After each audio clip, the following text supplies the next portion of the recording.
Yes, ma'am. All right. SS701, communicating key audit matters in independent auditor's report. What is the scope of this standard? This standard deals with your responsibility to communicate key audit matters in the audit report. Why? It is intended to address both auditor's judgment as to what to communicate in the audit report and the format and content of such communication. What does it mean by key audit matter? Key audit matters are those matters which in auditor's professional judgment are the most significant in the audit of financial statement of current period. And these are the matters which are selected from the matters already communicated with TCWG.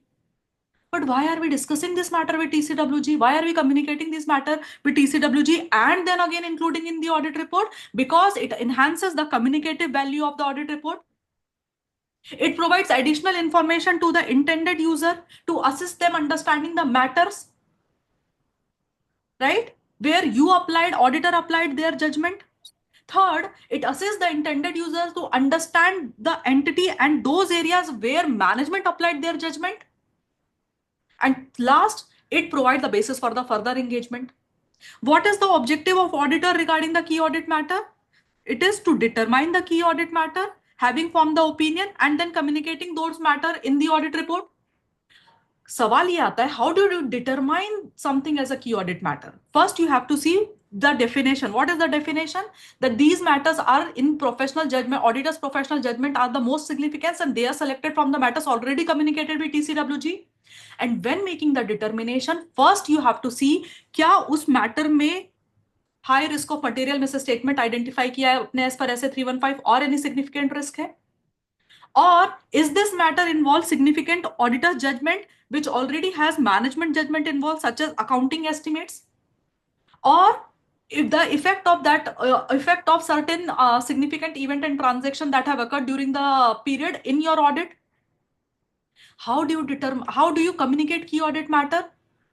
There will be a separate para called as key audit matter given to you in the audit report. Use that para and whatever matter, 5, 10, whatever matter you select as a key audit matter, give a separate heading, subheadings to all these matters, and then you communicate. My question to you is, when you communicate, please add 2 things. Why you consider that matter as a key audit matter? Yes. Out of all the matters, significant matter that you discuss with TCWG, how you consider this matter as a key audit matter and how did you address that matter in the audit? Are we clear? My point is there can be a scenario where you can select something as key audit matter but still not communicate in the audit report. When the law or regulation preclude you from doing that, or in the extremely rare situation, it is not in the public interest, means the adverse consequences of communicating would reasonably be expected to outweigh the public, what is written over here? Public interest, like the benefit, outweigh the benefit of communicating in the public interest. Yes? Another question. Do not misuse key audit matter. What does it mean? Because key audit matter is not a substitute for disclosure in the financial statement. If something is required to be disclosed in the financial statement as per AFRF, ask client to disclose in the financial statement. Do not use key audit matter for those matters.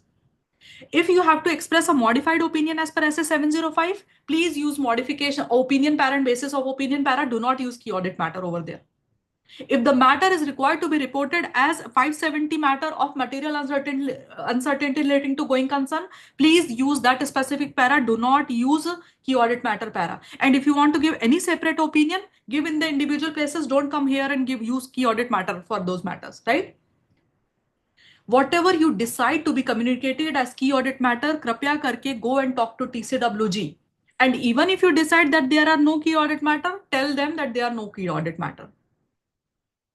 Yes, for those matter for which you are already going to give a qualified or adverse opinion or any opinion, please do not include that under your key audit matter. But other than that matter, you can include everything in the key audit matter. Are we clear, everyone? Yes, ma'am. Beautiful.